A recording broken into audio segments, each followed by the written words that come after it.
Welcome on into the Utah Blockcast. I'm Steve Bartle, Utah insider for KSL Sports. Recording solo on a Sunday night with the bye week. I gave the boys the weekend off. Told them I'd handle it tonight. So it's just me. Got 3 games left coming out of the bye week. And looking forward to what's coming for the Utes. So going to talk about some of the action this weekend, how it impacts Utah's Big 12 title hopes, where they're at in the title race, what they need potentially to make it to Arlington, and then also going to talk a little running Utes basketball.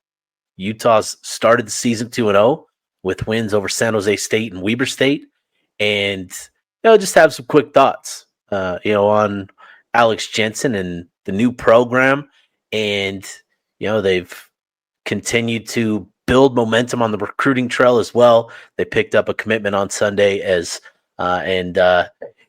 continue to build the program out. So, going to talk a little bit about that as well. So, Utah enjoyed their bye week this weekend. I think it was a pretty light week from what I've gathered. Kyle Whittingham talked about their desire to prioritize rest this week, to follow sort of the same practice schedule that they had the first bye week, which included a practice Tuesday and then a pretty light practice on Wednesday. And then I think it was a walkthrough Thursday and then Friday, Saturday, Sunday off. So again, just for Utah, it was a good opportunity, a good timing with the bye week after getting through that October schedule with Arizona State, BYU, Colorado, and Cincinnati to go 3-1. Obviously, would have liked to seen 4-0, obviously, especially now. But Utah coming out of that 7-2 on the season, I think is something that a lot of people would have taken, prior to the season beginning. So Utah's rested up. There's a lot of motivation now as well. Talking to a couple people around the program, a great deal of motivation with where they were seated on Tuesday in the college football playoff ranking debut, coming in 13th. A lot of excitement about what that means and what that could mean for them moving forward. So for Utah, it's all about taking care of business.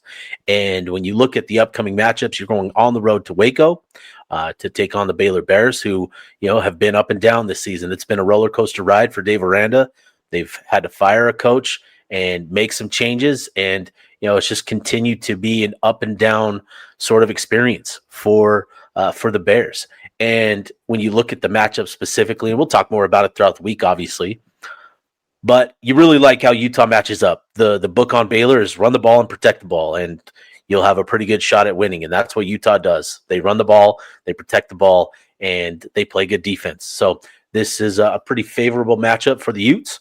And then, obviously you've got Kansas State coming to Rice-Eccles Stadium, and Kansas State is sort of that pesky, won't go away. I think they're capable of beating just about anybody in the conference, but also capable of losing to anybody in the conference. And that's what you get when you have a quarterback like Avery Johnson, who is as talented as any quarterback in the league, but also just continues to make a lot of, baffling decisions at times. And I think I was anticipating him taking a bigger step forward this season when he's locked in and when he's on his game, he's really good. But again, it's just the inconsistency for them has really hurt Kansas State and put them in a tough spot this season. So them coming to Salt Lake City obviously helps. And again, similar story there. Utah matches up really well, given the fact that they run the ball and they play defense tougher than just about anybody else on their schedule outside of Texas Tech, who they took on last week and lost by a couple scores. So Utah looks good there. And then with Kansas, they just dropped a game to Arizona over the weekend, 24-20. And that was something where I think you wanted Kansas to win that game just so it helps Utah's own strength of schedule and all that. Kansas, again, similar to Baylor and Kansas State, they're capable of competing and looking great one week, and then another week they just don't look all that capable. And so that's sort of been the beat on them. And with Jalen Daniels, they're always going to have a chance. But, I think, again, the thing that makes that game specifically much tougher than it looks on paper is the fact that it is a Friday morning 10 a.m. kick on Black Friday, the day after Thanksgiving.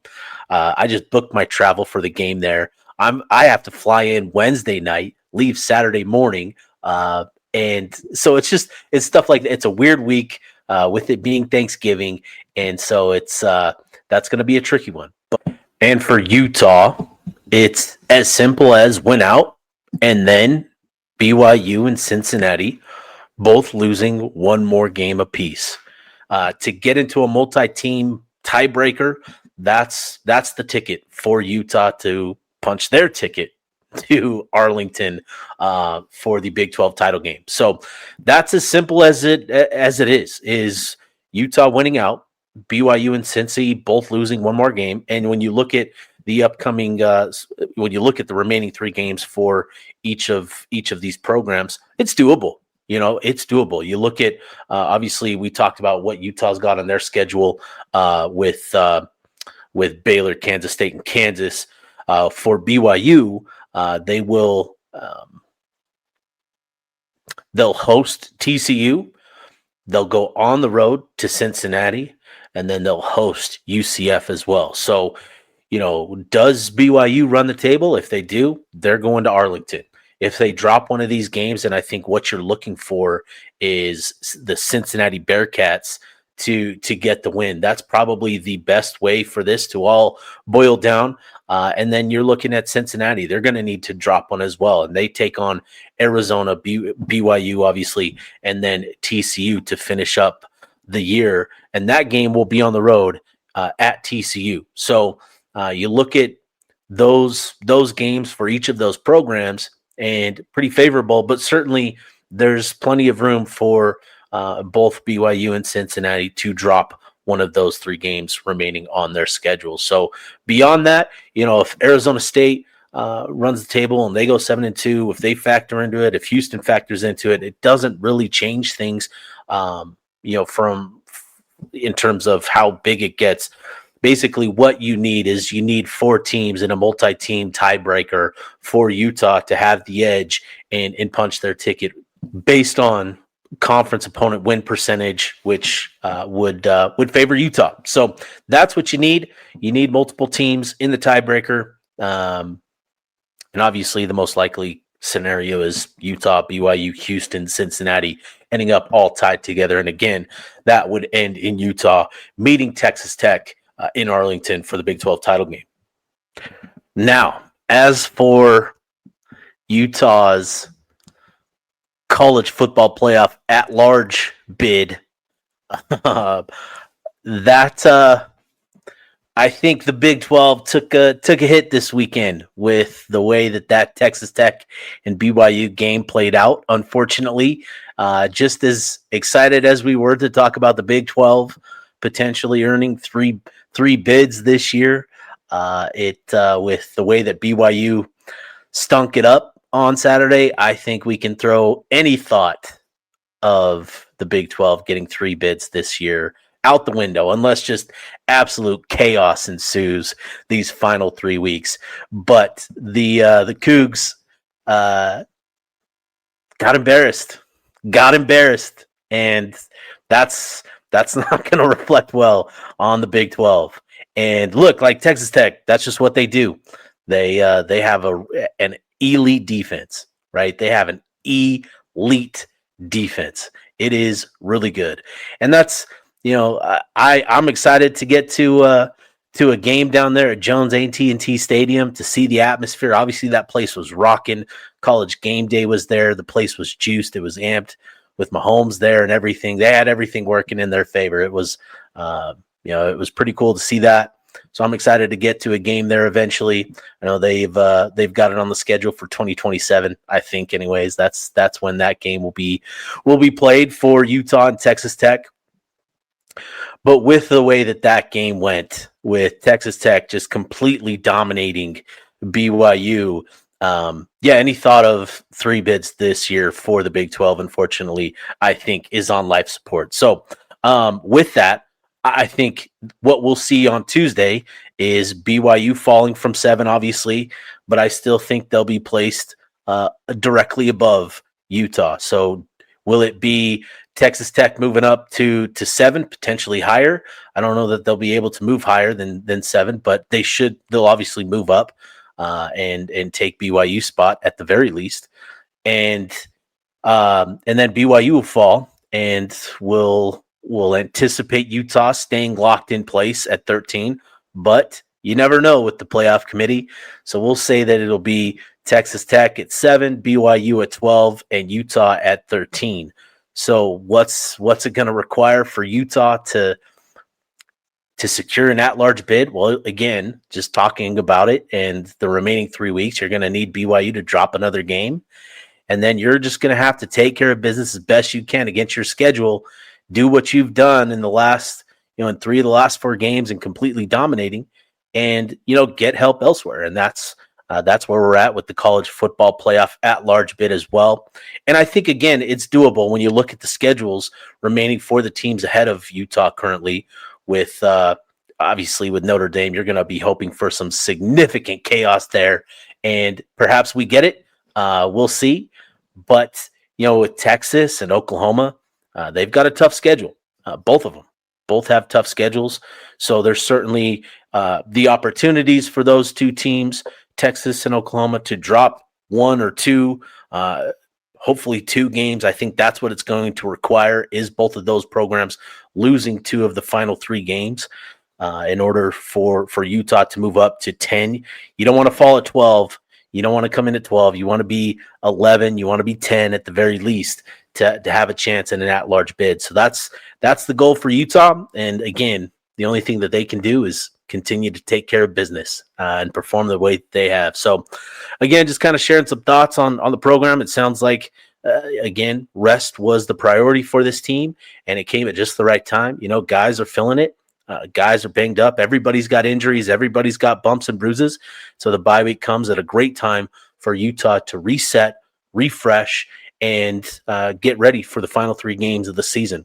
There's a lot of opportunity ahead for this program. And, I think getting to 7 wins at this point is huge, and potentially getting to 9, 10 wins in the regular season, phenomenal. Again, going back to the preseason conversations, a lot of people would be very happy with 9 or 10 wins. Now, obviously, with where we're at now, 10 is the expectation now, and I think it would be a little disappointing if Utah doesn't get to 10 wins at this point. So that's the goal. Utah's got to take care of business as best they can, and yeah, that's where we're at. And I think it's interesting. I was having a conversation with a buddy of mine over the weekend, and we were talking about how fun this season has been. And I think that's been a big thing for Utah fans, right? When we talk about the previous 2 seasons, how difficult it was joyless. There wasn't a lot of joy, and you didn't have things to point to that gave you reason to be optimistic or to have fun, right? Especially last season with the way that season went, with Cam going down early on in the year thanks to a freaking Gatorade cooler, and then he returns and 3 plays into the Arizona State game, is rolled up on and suffers a season-ending injury, and it's just like, what's going on? And so I think this season has been really good for the Utah fan base.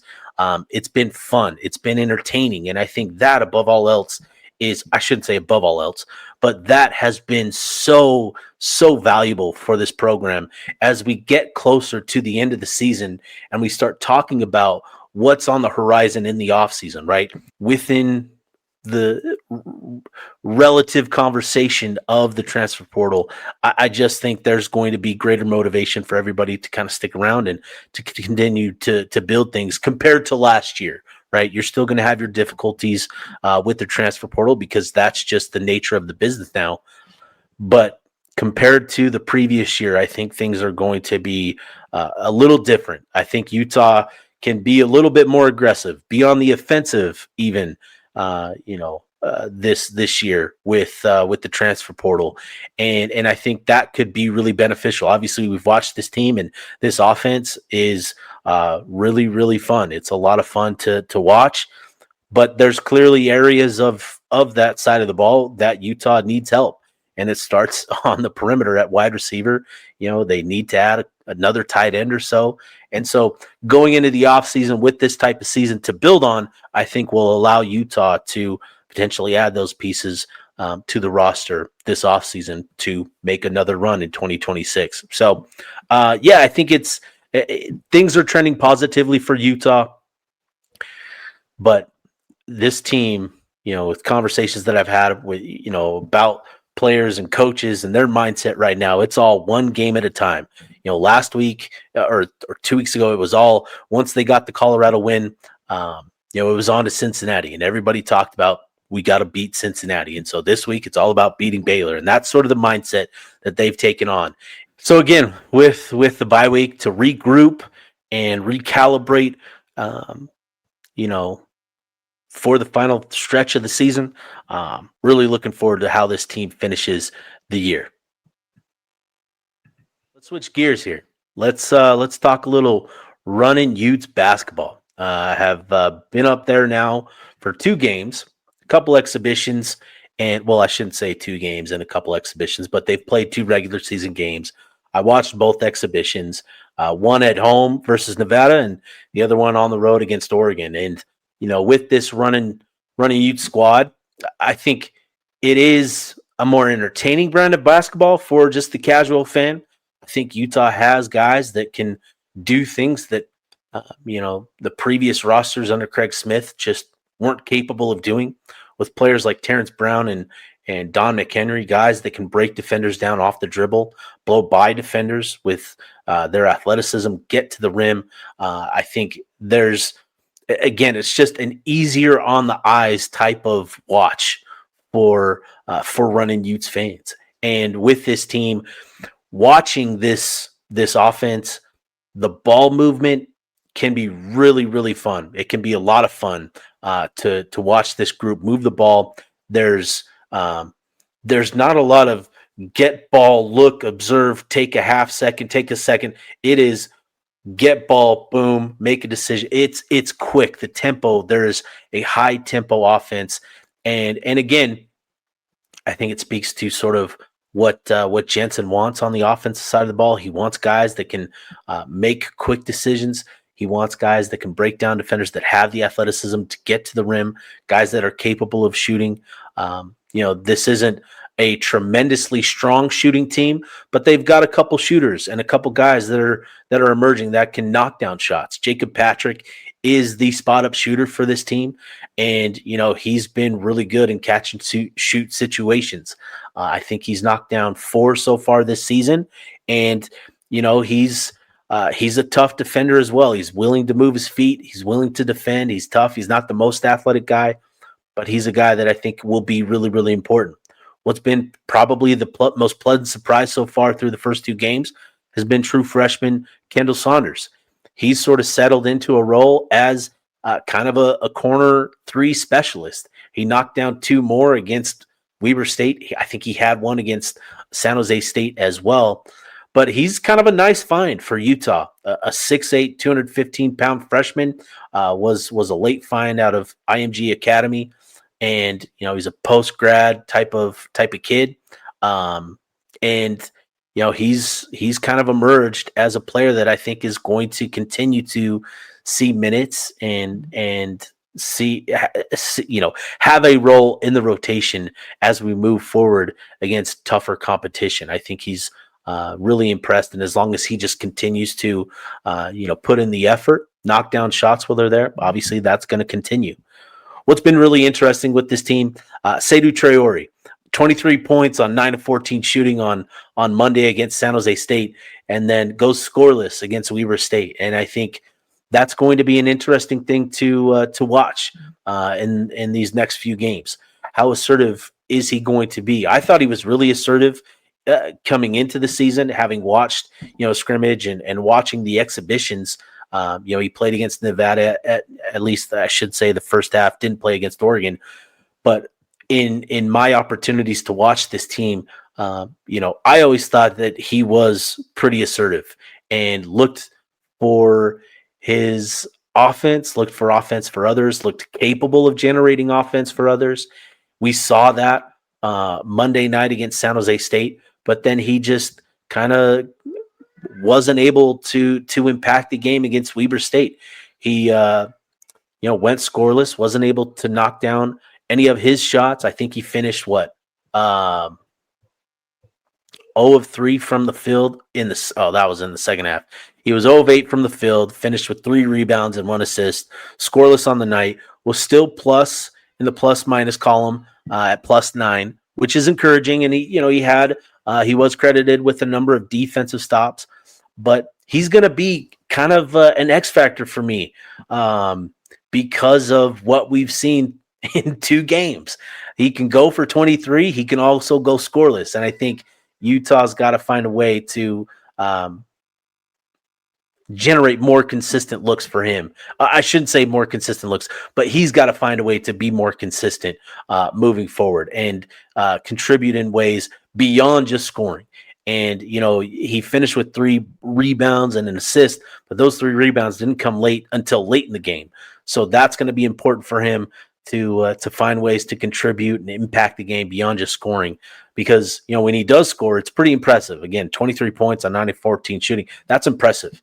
But he's going to have to figure out some other things to make an impact. With Terrence Brown, he is dynamic. He can get downhill almost at will. At least he could against Weber State. Got to the rim a number of times, had just layup after layup after layup. He is relentless at attacking the rim. He'll get to the free throw line.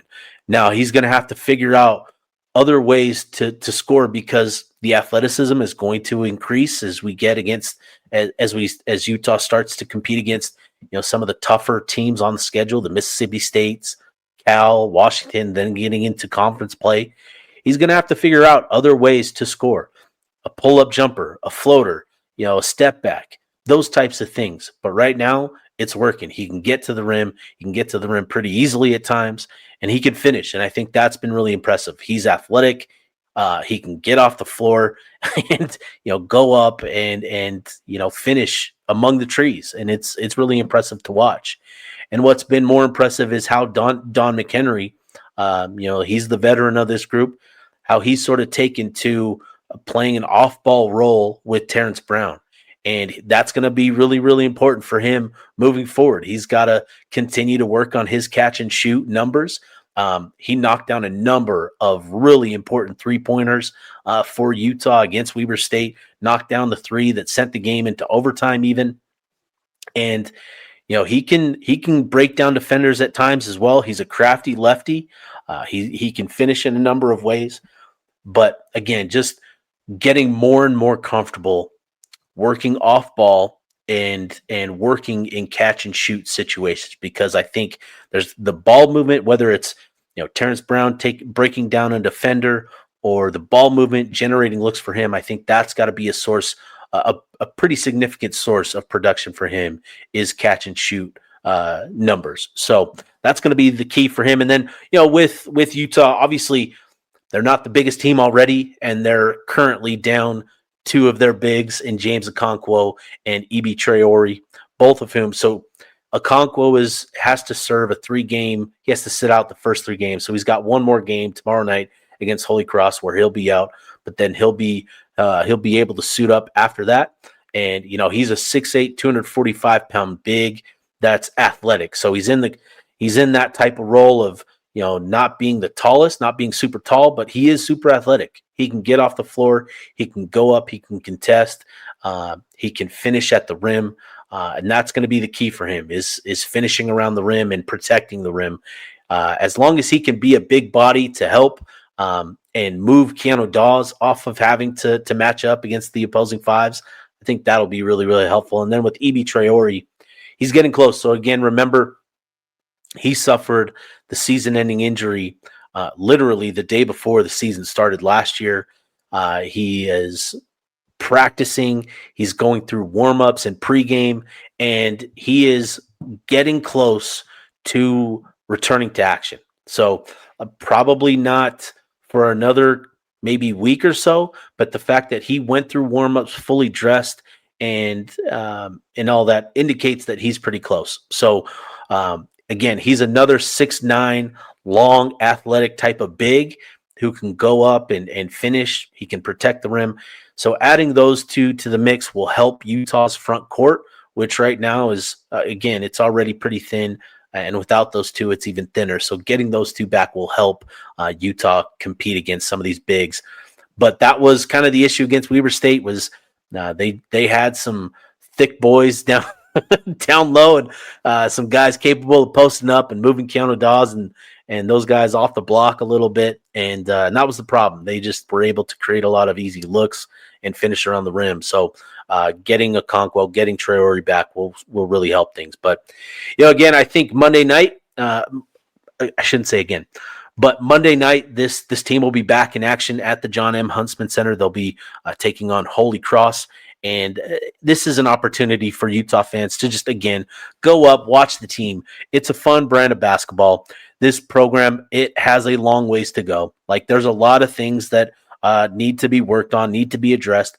But this is sort of the process. Alex Jensen getting this team, to buy into what he's coaching, sort of his methodology, his schematics, his culture, his brand of basketball that he wants to play. It's going to take time. There's going to be a lot of hours of watching film and breaking down film together. There's going to be a lot of hard coaching moments.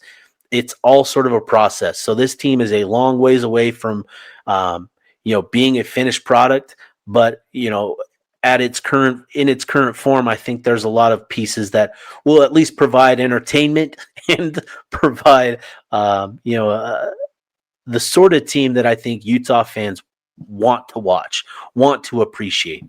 There's a lot of little details that we've got that Alex Jensen has to correct, specifically on that defensive side of the ball. But I think this team is the sort of team that I think Utah fans will enjoy watching. So hope to see more fans turn out for the game tomorrow night, which will be probably later tonight as you're listening to this and all that. But it's been a fun couple games so far already and looking forward to more. So that'll do it for me on this episode. I'll be back with another one tomorrow. Obviously, the Whittingham press conference. Looking forward to Baylor this week. Getting down there, hopefully, with I shouldn't laugh. That's awful thing to laugh at. But appreciate everybody. Be back at it tomorrow with another episode.